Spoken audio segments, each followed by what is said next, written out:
Welcome to the deep dive.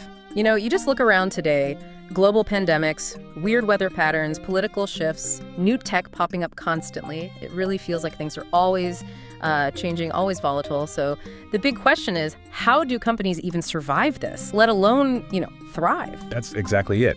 And, well, what our source material argues pretty strongly is that the old ways, the traditional supply chain models, they're just not built for this kind of world anymore.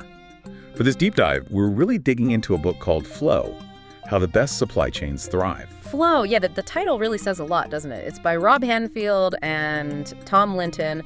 These guys are, they're basically giants in the supply chain world, veterans. They've seen it all. And their whole point is that success now isn't about giant warehouses stuffed with inventory. It's about being fast, flexible, adaptable. So our mission for you today, let's unpack what this flow idea really means and what the key takeaways are. Right. So when Hanfield and Linton talk about flow, they mean the smooth and, importantly, fast movement of stuff.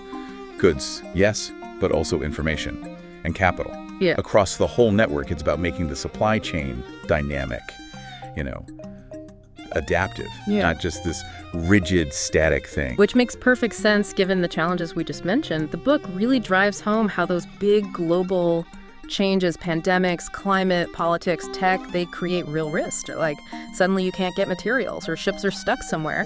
So how does this flow concept help companies actually deal with those kinds of very real problems? Exactly. And that brings us straight to their first big idea, trust and transparency. They argue that, technology is great. It's essential even in these complex global networks, but it's not enough by itself. You absolutely need strong trust and really clear, open communication lines with everyone, suppliers, customers, partners. They give examples, actually, where companies that already had that deep trust could, reroute critical parts in just days during a crisis. Yeah. While others, without that visibility or those relationships, they were stuck for months. Okay, so trust is the foundation.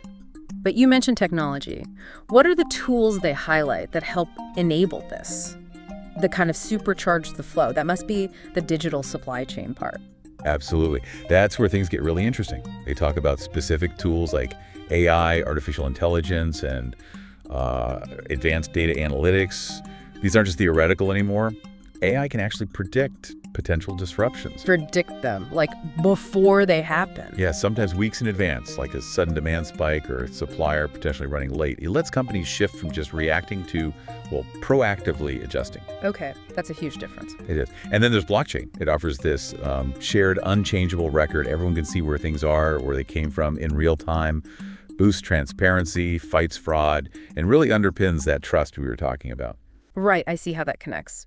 So moving from reacting to predicting, that naturally leads into resilience, doesn't it? It sounds like it's not just about preventing problems, because you can't always do that. Exactly. Prevention is impossible for everything. Resilience is about designing the system so it can take a hit, absorb the shock, and adapt quickly. So what does that look like practically? Is it just having, a backup supplier? It's a bit more sophisticated than that.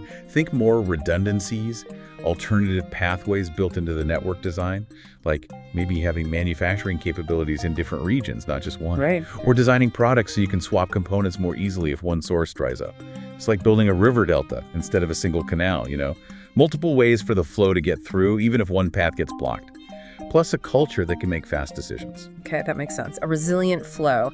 And there's one more piece they bring in which feels really crucial today, sustainability and responsibility. How does that fit into flow? Is it just about, being ethical? Well, yes, but they argue it's more than just ethics now. It's actually strategic. It directly impacts flow and even profitability. Mm-hmm. Think about it. Companies focusing on sustainability, maybe optimizing routes to cut fuel, using greener materials, ensuring fair labor, they often face fewer regulatory issues, and they build stronger brand loyalty. Sometimes these practices even make operations more efficient. Less waste, for example. So it's not this separate cost center. It's actually part of creating a healthier, more resilient, and ultimately more efficient flow overall. A holistic view. Well, putting it all together, flow isn't just one thing. It's this combination of agility, being deeply connected through trust and tech, and taking this broader, more responsible view of the whole operation, moving way beyond those old rigid models. Precisely. The fundamental shift in thinking. And maybe that leaves a question for you listening right now, thinking about your own world, maybe things you see at work or even just in the news. Where do you notice the biggest need for more of this flow mindset? Is it a system that desperately needs more trust? Or maybe better data? Or just, more resilience to handle the unexpected? Something to think about.